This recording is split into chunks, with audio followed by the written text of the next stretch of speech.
Hello అండి అందరికీ. అనుకోని ప్రేమ పార్ట్ 33. మరిక ఆలస్యం చేయకుండా కథలోకి వెళ్దాం.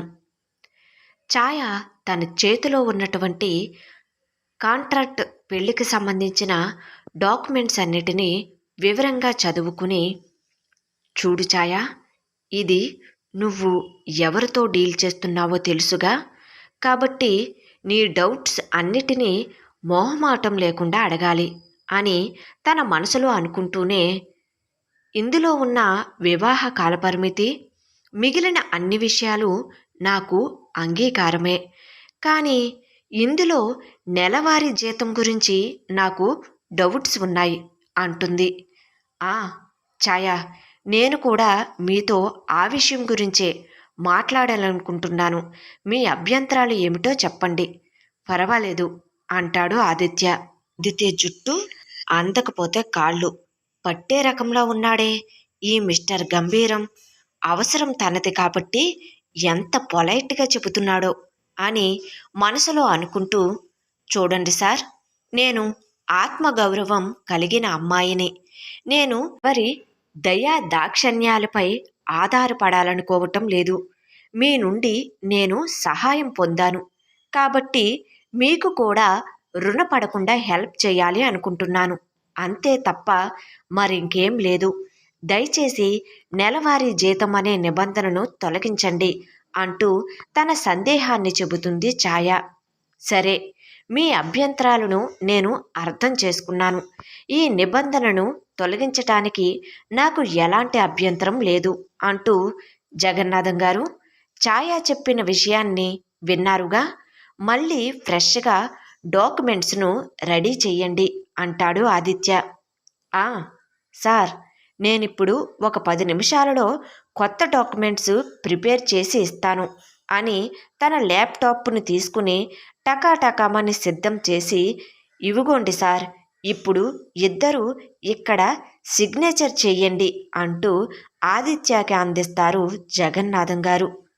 ఒక్క నిమిషం ఆదిత్య అండ్ ఛాయ, మీ ఇద్దరి అగ్రిమెంటుకు సాక్షిగా ఇద్దరికీ నేను ఒక విషయం చెప్పాలి. ఈ ఒప్పందం ప్రకారం ఇద్దరూ ఒకరినొకరు గౌరవించుకోవాలి మరియు సహకరించుకోవాలి. బాధ్యతలను కూడా పంచుకోవలసి ఉంటుంది అని స్పష్టంగా చెబుతాడు రఘు. సరే అని చెప్పి ఆదిత్య డాక్యుమెంట్స్పై సంతకం చేసి పేపర్స్ను ఛాయకి ఇస్తాడు, సంతకం చెయ్యమన్నట్టుగా. ఆ పేపర్స్ తీసుకుని ఆమె సంతకం చేస్తుండగా చెయ్యి షివరింగ్ అవుతూ ఒళ్ళంతా చెమటలు పడతాయి. నేను చేస్తుంది కరెక్టేనా అని ఆలోచిస్తూ రఘు వైపు చూస్తుంది. ఏం పర్వాలేదు, నేనున్నానుగా అని సిగ్నేచర్ చేయవలసిందిగా సైగ చేస్తాడు రఘు.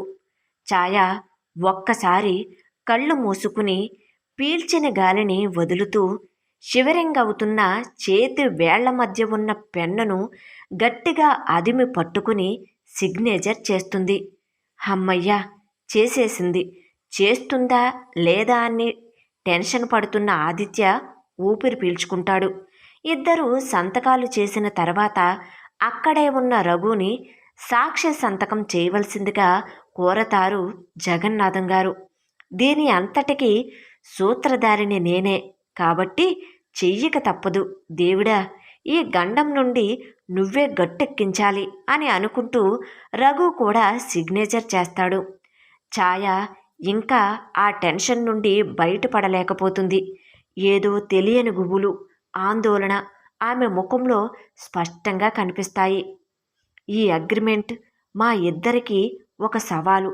మేము ఈ సవాలును స్వీకరిస్తాము మరియు కలిసి ముందుకు సాగుతాము అని ఆదిత్య అనుకుంటే, షాక్కు నుండి తేరుకున్న ఛాయ, మేము ఒకరినొకరు అర్థం చేసుకుంటాము మరియు ఒకరినొకరు మద్దతుగా నిలుస్తాము, మేము ఒకరినొకరు గౌరవించుకోవాలి అనుకుంటుంది ఛాయ. ఆ రోజు రాత్రి నేను ఛాయను నాన్నమ్మ వసూలకు ఏ విధంగా పరిచయం చేయాలి? ప్రస్తుతం నా ముందు ఉన్న అతిపెద్ద టాస్క్ ఇది అని ఆలోచిస్తూ ఉంటాడు ఆదిత్య. నేను ఇప్పుడు కాకపోయినా కొన్ని రోజుల తర్వాత అయినా ఆ మిస్టర్ గంభీరం ఇంట్లో ఉండవలసిన పరిస్థితి తప్పకుండా వస్తుంది. అప్పుడు నేనేం చెయ్యాలి? నాకు ఏం అర్థం కావటం లేదు అంటూ గోళ్ళు కొరుక్కుంటూ గదిలో అటూ ఇటూ తిరుగుతూ ఉంటుంది ఛాయ. మరుసటి రోజు ఉదయం ఆఫీసుకు బయలుదేరుతున్న ఆదిత్య సుందరమ్మ గారు కనిపించకపోవటంతో ఎప్పుడూ చిట్టిని పిలవని అతడు చిట్టి అని పిలుస్తాడు.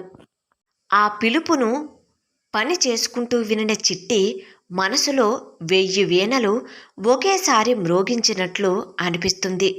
ఆదిత్యబాబు నన్ను పేరు పెట్టి పిలవటం, చిట్టి అనే పేరుకే గొప్ప అందం వచ్చేసింది. ఆదిత్యబాబు నోటి నుండి ఆ పేరు పలకటంతో అని అనుకుంటూ చేస్తున్న పనిని ఆపేసి ఏంటి బాబు అంటూ బయటకు వస్తుంది. ఆ అదే నాన్నమ్మ ఎక్కడా అంటాడు. ఒక్క నిమిషం బాబు అని సుందరమ్మగారు ఎక్కడ ఉన్నారో తెలిసిన చిట్టి ఆమె దగ్గరకు వెళ్ళి అమ్మా మిమ్మల్ని ఆదిత్యబాబు పిలుస్తున్నారు అని సిగ్గుపడుతూ చెబుతుంది. ఓసిని సిగ్గు శివడా, పద పద వస్తున్నాను అని ఆదిత్య దగ్గరికి నడుస్తూ వస్తుంది సుందరమ్మగారు. ఆమె రాకను గమనించిన ఆదిత్య నాన్నమ్మ మీతో ఒక ముఖ్యమైన విషయం మాట్లాడాలి అంటాడు. నీ పెళ్లి కన్నా నాకు ముఖ్యమైన సంతోషకరమైన విషయం ఏం ఉండదు ఆదిత్య. నీ నోటు నుండి ఆ మాట వినాలి అని ఎదురు చూస్తున్నా. కానీ ఆ భగవంతుడు నువ్వు చెప్పే ఆ మాట నా చెవిన పడేటట్లు ఎప్పుడు చేస్తాడో అని తన మనసులో అనుకుంటూ ఆ చెప్పు నాన్నా ఏంటి విషయం అంటుంది సుందరమ్మగారు. అనుకోని ప్రేమ కథ కొనసాగుతుంది. కథ నచ్చినట్లయితే తప్పకుండా లైక్ చేయండి. అదేవిధంగా సబ్స్క్రైబ్ చేసుకుని ఎంకరేజ్ చేయగలరు. ఈ కథకు సంబంధించిన మిగిలిన అన్ని ఎపిసోడ్స్ మన ఛానల్లో ప్లేలిస్ట్లో సేవ్ చేయబడి ఉన్నాయండి. ఒకవేళ మీకు ఇంట్రెస్ట్ అయితే కనుక వెళ్ళి చెక్ చేయొచ్చు. Thank you.